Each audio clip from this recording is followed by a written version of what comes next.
환영해 주시면 감사하겠습니다.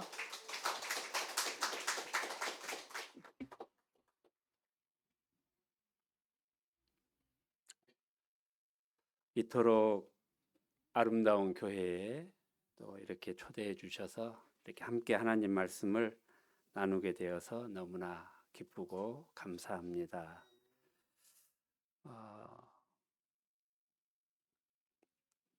이렇게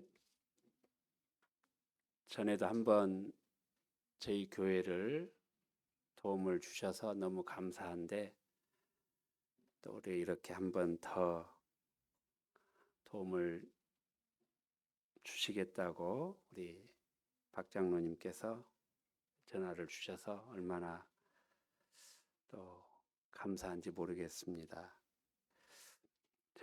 제가 섬기는 담양 남산 교회를 잠깐 소개하고 말씀을 함께 나누도록 하겠습니다.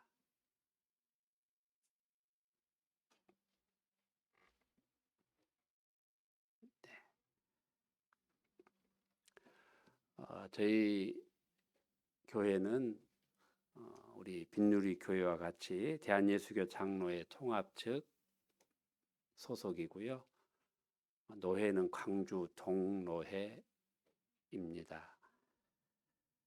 저희 교회는 1986년 11월 6일에 창립이 되어서 현재 이르고 있습니다.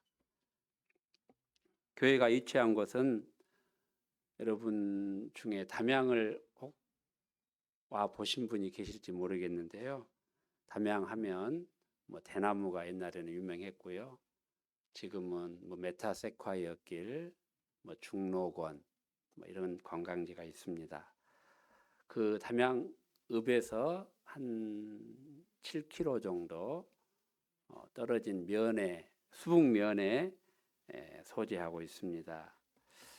저희 교회는 성도들이 총 합 21분이신데 10대가 유일하게 한 명 있습니다. 중학교 2학년 다니고 있는 우리 여자 아이가 한 명 있고요.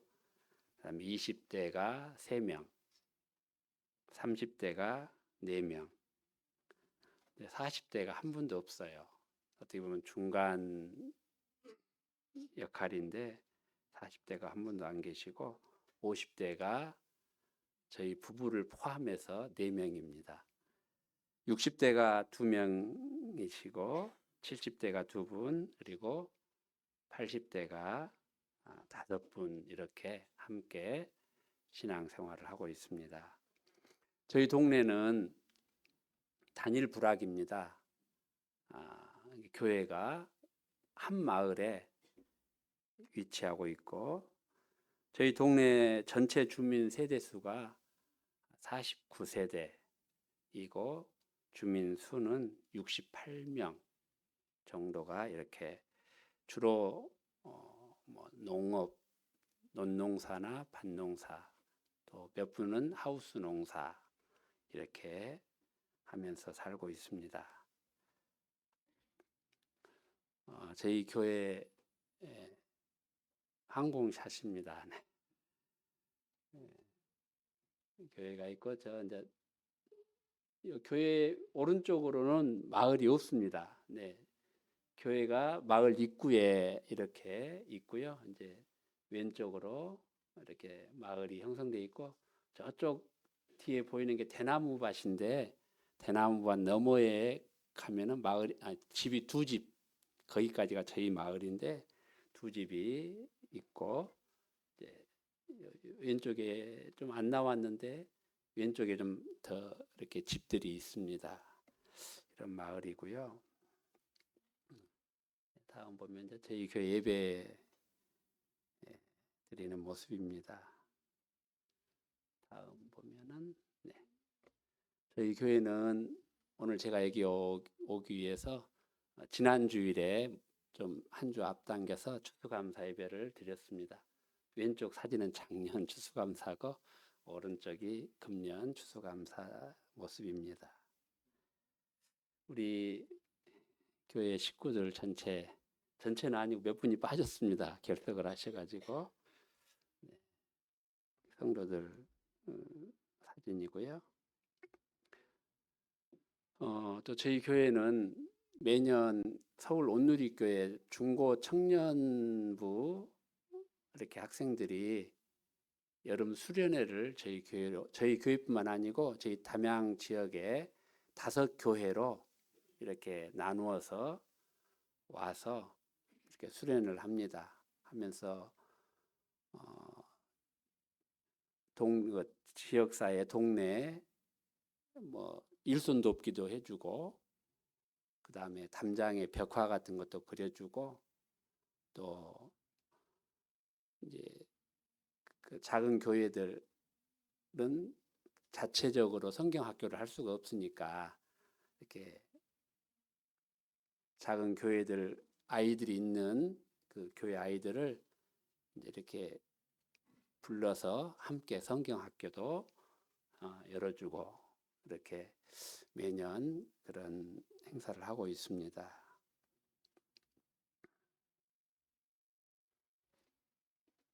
네.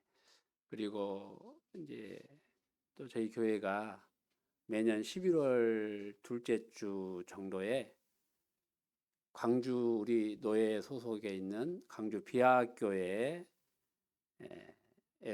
이렇게 음식을 잘 장만하셔서 오셔가지고 저희 동네 주민들 이렇게 초청 잔치를 베풉니다.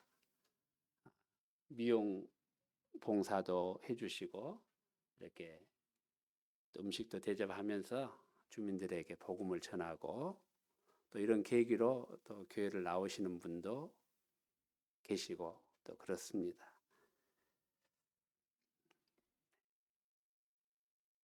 네, 다음 사진. 네, 저희 가족입니다. 네, 왼쪽에 우리 막내가 아들이고요. 네, 오른쪽이 큰 딸, 왼쪽이 둘째 딸입니다.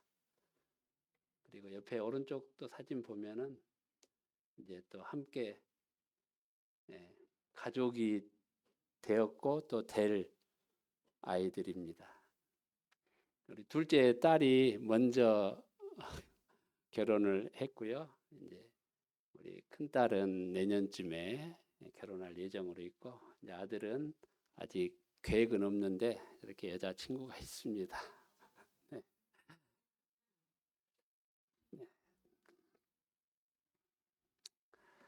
우리 남산교회를 위해서 이렇게 또 선교해 주시고 기도해 주시는 우리 빈누리교회 모든 성도님들께 감사를 드립니다.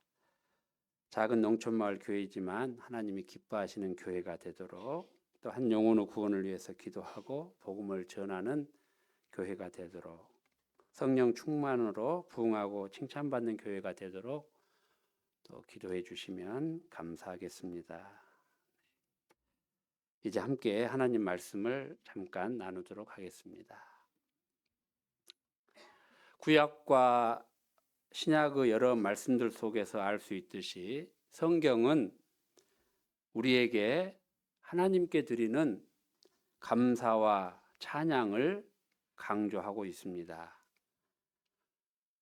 신약 성경은 성도들의 표징은 바로 기쁨과 감사라고 말씀합니다.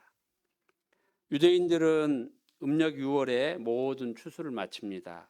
그리고 7월 한 달 동안은 축제를 엽니다. 7월 나팔절을 시작으로 일주일간 모든 백성들이 거룩한 모임, 지금으로 말하면 예배당에 나와 하나님 앞에 감사의 절기를 지키고 제사를 드립니다. 그리고 나머지 기간 동안 하나님이 주시는 은혜에 마음껏 감사하며 기쁨의 축제를 벌입니다. 오늘 추수감사절을 맞아 저는 여러분과 함께 두 가지를 생각하며 말씀의 은혜를 나누기를 소망합니다. 첫째는 모든 감사의 대상과 출발은 하나님이시라는 것입니다. 시편은 총 5권으로 구성되어 있는데요. 오늘 말씀 시편 100편은 제4권에 속해 있습니다. 제4권의 핵심 주제는 여호와는 우리의 왕이시며 왕이신 하나님께서 베풀어 주신 은혜에 감사와 찬양을 올려드린다는 것입니다. 오늘 본문에서 강조하는 것은 왕이신 하나님을 기뻐하며 그분께 찬양하고 감사하는 것입니다. 하나님 앞에 예배할 수 있는 성도의 자격을 기쁨과 감사라고 말씀합니다. 본문 2절 말씀에 기쁨으로 여호와를 섬기며 노래하면서 그의 앞에 나아갈지어다 라고 노래합니다. 4절에서는 감사함으로 그의 문에 들어가며 찬송함으로 그의 궁정에 들어가서 그에게 감사하며 그의 이름을 송축할지어다 라고 말씀합니다. 하나님의 문에 들어가고 하나님의 궁정에 들어간다는 말은 바로 하나님의 성전에 들어간다는 의미입니다.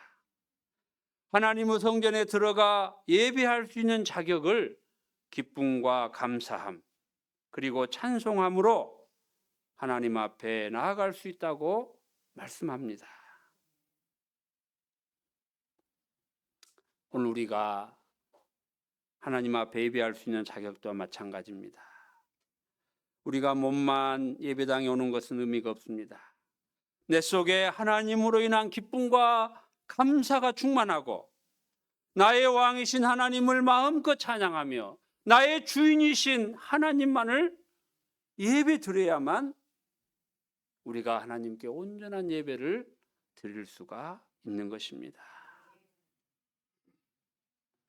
오늘 본문에 따르면 예배 중에 가장 핵심은 바로 기쁨과 감사함으로 그의 문에 들어가는 것입니다. 그러므로 원망하고 불평하는 마음으로 드리는 예배는 수천 번 드려도 하나님이 받으시는 예배가 아닙니다. 신학자 헝스텐베르크는 이 본문을 이렇게 표현합니다. 종교적 의무감이나 형식적으로 하나님을 예배하는 것은 아무런 의미가 없다. 진정한 예배자는 받은 은혜와 복을 기억하며 벅찬 감격 속에 얼굴이 기쁨으로 빛나야 한다. 벅찬 감격은 성령 충만할 때 나오는 것입니다. 그냥 감사가 아니라 내 마음에 차고 넘칠 정도의 감사여야 온전한 감사라고 할 수 있습니다. 또한 감사가 기쁨으로 드러나야 합니다. 우리 마음에 감사가 충만하면 기쁨이 얼굴에서 드러나야 한다는 것입니다. 하나님께서 나를 사랑하셔서 구원의 주심으로 내가 하나님의 자녀가 되었다는 이 감격이 우리 얼굴에 환하게 드러나야 합니다. 그러면 찬양을 해도 한 소절 한 소절이 다 나의 고백이 되고 기쁨이 되는 것입니다.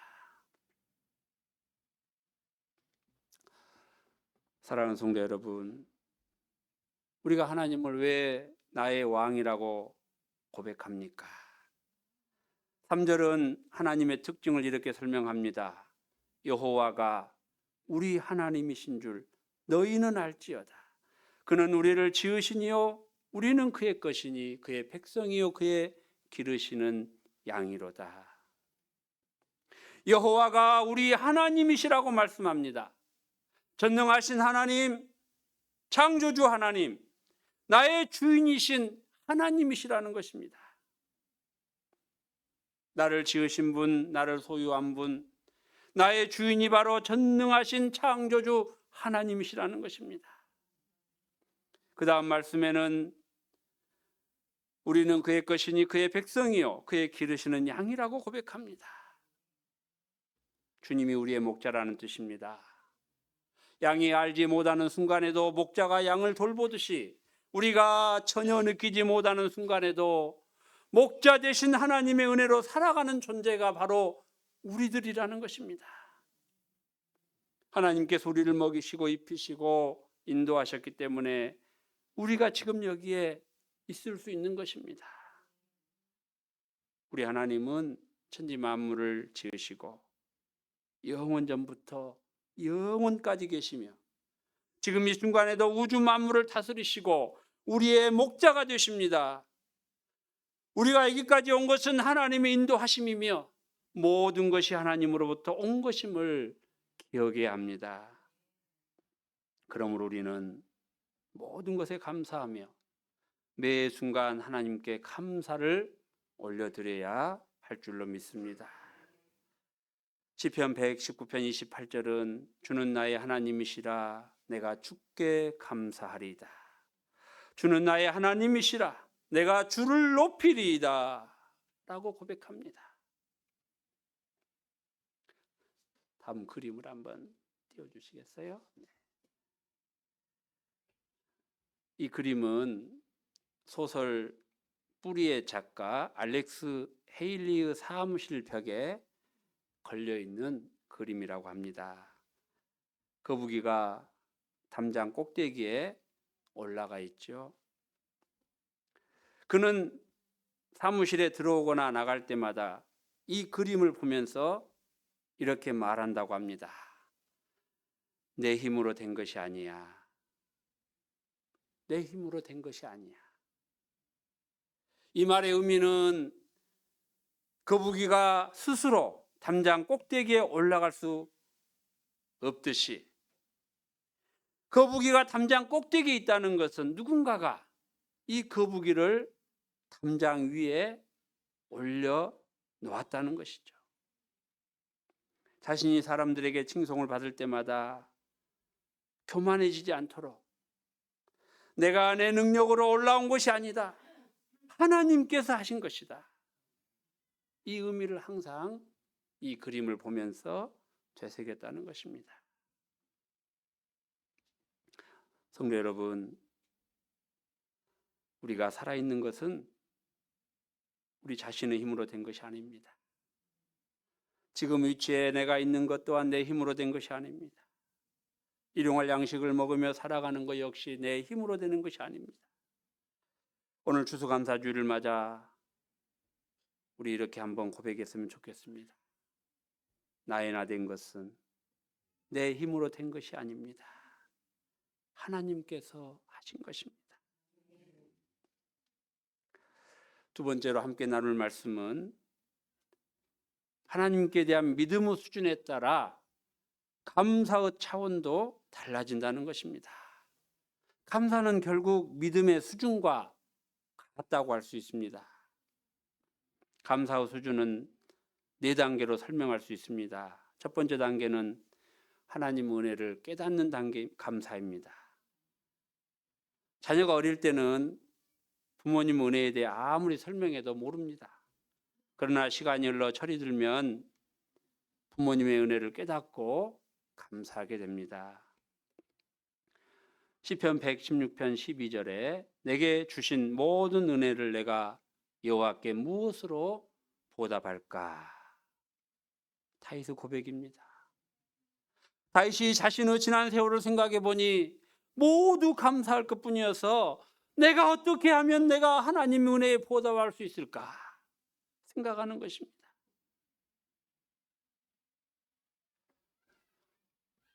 우리가 하나님의 은혜를 깨닫지 못하는 이유가 어찌 보면 하나님의 은혜가 너무나 크기 때문일 것입니다. 하나님 은혜는 생각하지 않으면 지나치기 쉽습니다. 흔히들 공기, 물, 자연의 모든 것들을 당연히 주어진 것으로 받아들이지만 실제로는 그 어느 것 하나도 당연한 것은 없습니다. 하나님께서 만드신 우주의 별들을 우리가 다 헤아릴 수 없습니다. 하나의 은하계에만 10억 개의 별들이 있다는데 이런 은하계가 10억 개가 넘는다고 합니다. 또 인류가 아직 발견하지 못한 별들이 얼마나 더 있는지 가늠하기도 어렵습니다. 우리 인간의 지식으로는 하나님의 창조 세계를 다 알 수 없습니다. 이런 우주 공간에 우리가 살고 있는 이 지구가 여러분 잘 아시는 대로 23.5도 기울어진 상태로 시속 1600km로 자전하며 공전하는데 우리는 아무런 어지러움도 느끼지 못합니다. 하나님의 오묘한 섭리에 의해 섭리가 아니면 이것을 어떻게 우리가 설명할 수 있겠습니까? 시편 139편 14절에 내가 주께 감사하오면 나를 지으심이 심히 기묘하심이라. 주께서 하시는 일이 기이함을 내 영혼이 잘 아나이다 라고 고백합니다. 조금만 생각해 보면 하나님께서 행하시는 일들이 다 하나님의 은혜요 감사거리라는 것을 깨닫게 되는 것입니다. 두 번째 단계는 구원받았다는 영적인 은혜를 생각하는 감사입니다. 이 단계에서는 감사의 차원이 물질적인 것에서 영적인 것으로 올라갑니다. 이 땅을 살아가는 모든 이의 인생길은 나그네 길입니다. 그러므로 이 땅의 물질적인 복을 받아서 감사하는 것은 영원한 감사가 될 수 없습니다. 이 땅의 나그네 인생길을 마친 후에 부활, 영생, 하늘나라, 하나님과 동행하는 기쁨을 깨달을 때 우리는 영원한 감사를 드릴 수 있는 것입니다. 영국의 기독교 작가 루이스는 천국의 특징을 이렇게 설명합니다. 천국은 지겨운 곳이 아닙니다. 천국은 우리에게 완전한 기쁨과 설렘이 있는 곳입니다. 그것도 영원히. 영원에 비하면 우리는 100년도 안 되는 짧은 인생입니다. 이 짧은 인생을 사는 동안 하나님의 자녀가 되고 예수 그리스도로 말미암아 죄 사함을 받고 영혼을 소유한 것입니다. 미국의 제39대 대통령인 지미 카터는 임기 중에 미국 역사상 가장 존경받지 못하는 대통령 중 한 사람이었습니다. 그러나 그는 임기 후에 미국 역사상 가장 존경받는 인물이 되었습니다. 그에게 어떤 사람이 이런 질문을 했습니다. 당신이 일생 동안 가장 크게 감사한 일은 무엇입니까? 카터가 이렇게 이야기합니다.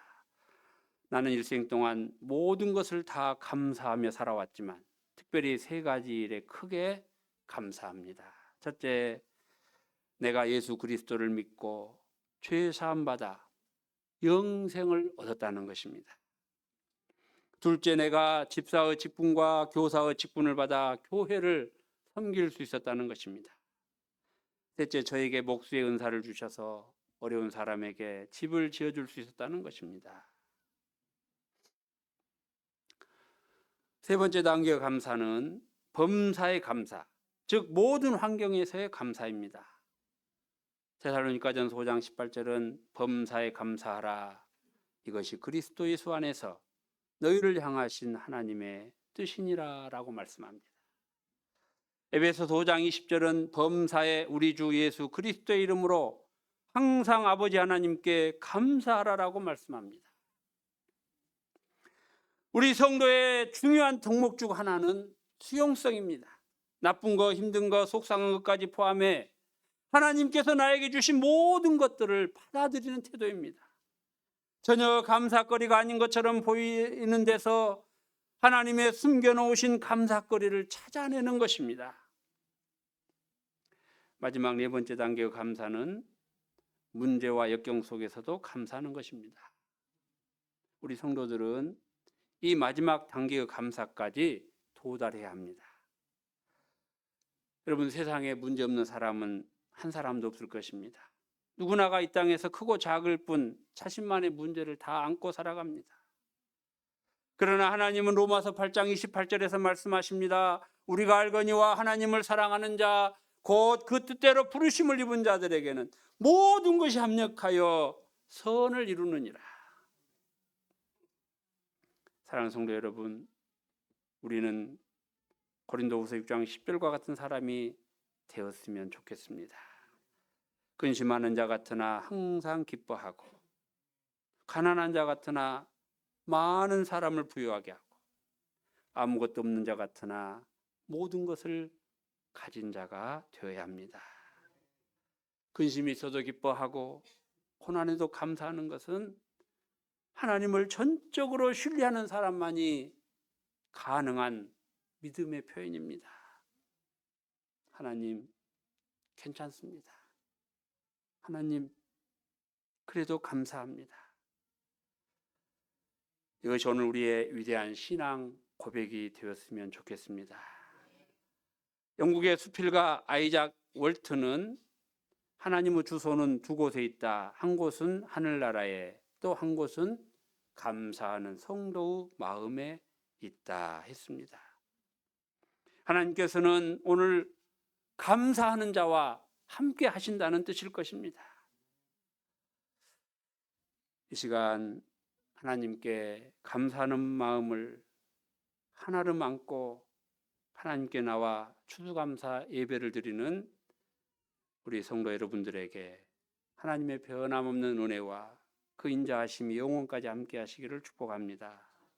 여러분의 가슴과 입술에 감사의 노래가 더욱 많아지시고 그 감사의 표현들로 인해 여러분의 삶과 영혼에 하나님이 주시는 기쁨과 행복이 더욱 풍성해지시기를 주님의 이름으로 축복합니다. 기도하겠습니다.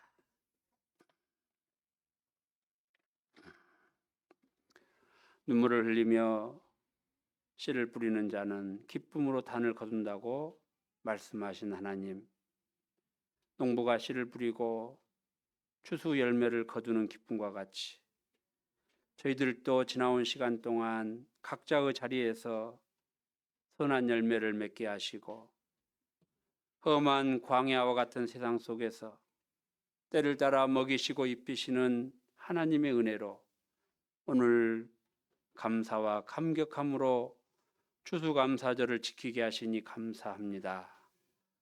불기둥과 구름기둥으로 보호해 주시고 하늘에서 내려주시는 신령한 양식으로 축복해 주시는 하나님의 은혜를 깨닫고 더욱 감사와